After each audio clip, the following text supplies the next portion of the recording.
इस दुनिया में सबसे ज्यादा महफूज जगह आपको कौन सी लगती है? जाहिर है अपना घर। वो घर जो कि हम सबके दिल के बहुत ज्यादा करीब होता है, क्योंकि हमने वहां अपनी सारी जिंदगी गुजारी होती है। लेकिन क्या आपने कभी सोचा है कि आपको एक दिन मालूम हो कि आप जिस घर में रहते हैं वो सिर्फ आपका नहीं है, बल्कि वहां पे कुछ ऐसी अनदेखी मखलूकात भी रहती हैं जिनको आप घर से निकाल नहीं सकते हैं, और उनके साथ जिंदगी गुजारना आपकी एक मजबूरी और फिर बाद में आदत भी बन जाए। घर भी आप छोड़ के नहीं जा सकते हैं, क्योंकि अपना घर छोड़ के जाएंगे तो फिर जाएंगे कहाँ?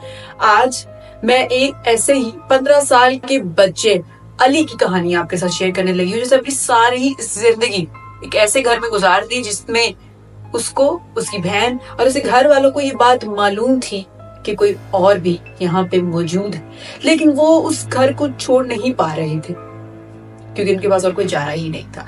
अस्सलाम वालेकुम, मैं हूँ रानिया जावेद और एक और खौफनाक किस्से की कहानी में मैं आप सबको वेलकम करती हूँ। और वीडियो को एंड तक जरूर देखें और कमेंट सेक्शन में हमें जरूर बताएं कि क्या आप अली की इस कहानी से किसी पॉइंट पर आके रिलेट कर पाए हैं या नहीं। तो चलिए कहानी शुरू करते हैं। कहानी कुछ ऐसी है कि अली का कहना है कि मैं अब 25 साल का हो गया हूँ और अब भी मैं इसी ही घर में रहता हूँ, लेकिन मामला थोड़े से तो ठीक हो चुके हैं, लेकिन जिस डर खौफ में मैंने और मेरी बहन ने अपना बचपन गुजारा है वो शायद मैं लफ्जों में बयान ना कर पाऊं। अली का कहना है कि मैं काफी छोटा था जब हमें घर छोड़ना पड़ा। अब जल्दी में मकान मालिक ने हमें घर से निकाल दिया, तो हमारे पास इस घर में शिफ्ट होने के अलावा और कोई जगह नहीं थी। ये घर जिसकी कहानी आज आपके सामने शेयर करने वाली हूँ वो अली के ताऊ का घर है। उनके ताया अबू इटली में अपनी फैमिली के साथ सेटल थे और ये समानाबाद लाहौर का घर खाली पड़ा हुआ था। यहाँ पे पहले तो किराएदार रहते थे, लेकिन वो किराएदार वो घर छोड़ के चले गए, जिसके बाद अली के ताया ने यही बात सोची कि मैं अपने छोटे भाई की फैमिली को ये घर रहने को दे देता हूँ, क्योंकि उनके पास इस वक्त इमरजेंसी में और कोई घर नहीं है रहने के लिए। अली कहता है कि जब मैं उस घर में गया तो हमने पहले ही दिन देखा कि सीढ़ियां जो कि ऊपर की मंजिल को जाती थी, उसके नीचे एक जगह है जो कि इंतहाई काली हुई हुई है। ऐसा ही मालूम हो रहा था कि वहां पे काफी अरसे से कुछ चीजें जल रही है, जैसे दिए या कुछ इस तरह की चीज। अली के वालिद इमरान साहब और अली के ताऊ, उनके बीच में यही मुआहिदा हुआ था कि वो जो किराया इमरान अपने बड़े भाई को देंगे वो इस घर की इंस्टॉलमेंट्स में जमा हो जाएंगे और आहिस्ता आहिस्ता ये घर फिर किसी पॉइंट पर आके अली के वालिद का हो जाएगा। लेकिन तब तक तो इंस्टॉलमेंट्स भरनी थी। ऐसा ही हुआ कि जब वो इस घर में शिफ्ट हुए तो इनको ये भी मालूम हुआ कि घर की एक दीवार कब्रिस्तान के साथ लगती है, जो अपने आप में ही एक बहुत ज्यादा खौफनाक चीज है। उन्होंने कहा कि हम घर में शिफ्ट हो गए और फिर वही हुआ जो कहीं ना कहीं हम सबके दिलो दिमाग में था। अब जो भी जगह इमारत कब्रिस्तान के साथ हो, वहां पर वैसे ही इंसान को वहम और वसवसे होने लग जाते हैं। अली ने कहा कि मेरी वालदा एक दिन किचन में खाना पका रही थी और किचन की खिड़की से साफ नजर आता था वो कब्रिस्तान।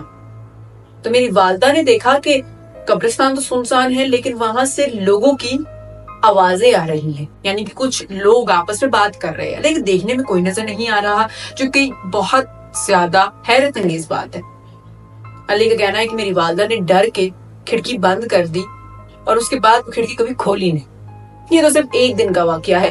दूसरे दिन अली की छोटी बहन ज़ारा, जो कि घर की सबसे छोटी और लाडली थी, उसको भी कुछ ऐसा ही महसूस हुआ। वो एक दिन खाना खा रही थी कि उसको महसूस हुआ कि वो कब्रिस्तान की दीवार जहां से उनके लिए खिड़की बनाई गई थी ताकि हवा की वेंटिलेशन होती रहे, वहां से कुछ लोगों की आवाजें सुनाई दे रही है, लेकिन कब्रिस्तान में तो कोई भी नहीं था। ये तो सिर्फ शुरुआत थी। तीसरे दिन भी जब सेम ही चीज अली के वालिद के साथ हुई तो मामला थोड़ा सा गड़बड़ा गया। अली के वालिद का कहना है कि हम सब एक दिन खाना खा रहे थे कि हमें सुनाई दिया कि हमारे ऊपर वाले पोर्शन पे आवाज आ रही है, पर पोर्शन तो ऊपर का खाली था। मैंने यही सोचा कि शायद कोई चोर डाकू इस घर में घुस गया है। मैंने अपनी बंदूक निकाली और मैं ऊपर वाले मंजिल पे गया। जब मैं ऊपर वाले मंजिल पे गया तो मैंने देखा कि वहां तो कोई नहीं है सिवाय अंधेरे के। अली के वालिद इमरान का कहना है कि वहां तो कोई नहीं था, لیکن ایک عجیب سا خوف میرے دل میں ضرور تھا، اور مجھے یہ بھی معلوم تھا کہ میں جس کو چور سمجھ کے اوپر دیکھنے آیا ہوں وہ کوئی انسان بالکل بھی نہیں ہے۔ میں نے کمرے کے اندر سے لائٹ جلائی، یعنی کہ صحن میں اندھیرا تھا۔ آپ کو کمرے میں داخل ہو کر لائٹ جلانی پڑتی تھی صحن کی، اور پھر ہی وہ صحن روشن ہوتا تھا۔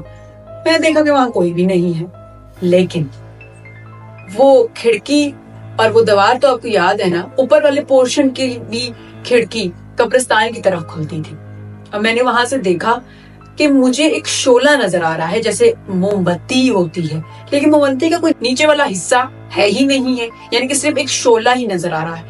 میں اتنا زیادہ خوفزدہ ہو گیا کہ میں جلدی جلدی نیچے آ گیا۔ میں نے اپنی بیوی یعنی کہ علی کی والدہ کو یہ کہانی سنائی، تو ہم سب کو اس بارے میں پتہ چل گیا کہ کچھ تو ہے اس گھر میں جو کہ ٹھیک نہیں ہے۔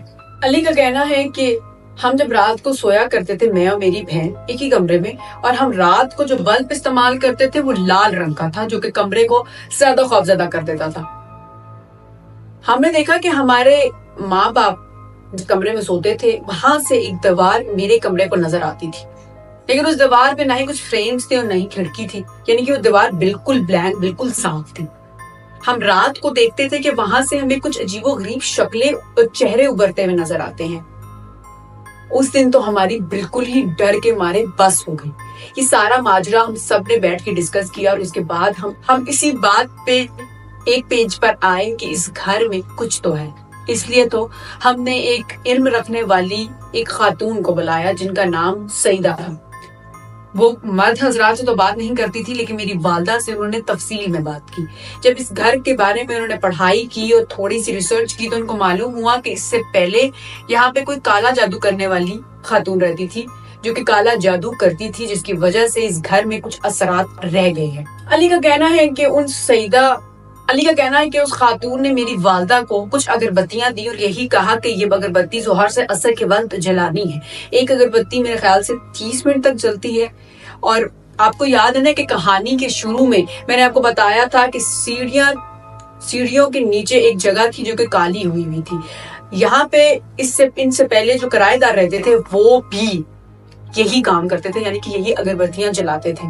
علی کا کہنا ہے کہ اگربتیاں اور جو بھی ان خاتون نے ہمیں چیزیں بتائیں ہم نے وہ کی، اس کے بعد ہماری زندگی میں تھوڑا تو سکون آ گیا، لیکن ہم سب کو اس بات کا علم ہے کہ یہ چیزیں کبھی بھی پوری طریقے سے پیچھا نہیں چھوڑتی، یعنی کہ جس بھی گھر میں عمارت میں یہ بسیرا کر لے وہاں یہ آسانی سے جاتی نہیں ہے۔ علی کہتا ہے میں آج 25 سال کا ہو گیا ہوں، میں اسی گھر میں رہتا ہوں، مجھے آج بھی ان سب چیزوں کی موجودگی کا احساس ہوتا ہے، لیکن ہم یہ گھر چھوڑ کے کبھی بھی جا نہیں پائے، کیونکہ اس گھر میں کہیں نہ کہیں اپنائیت تو تھی، کیونکہ یہ گھر ان کے تایا ابو کا تھا۔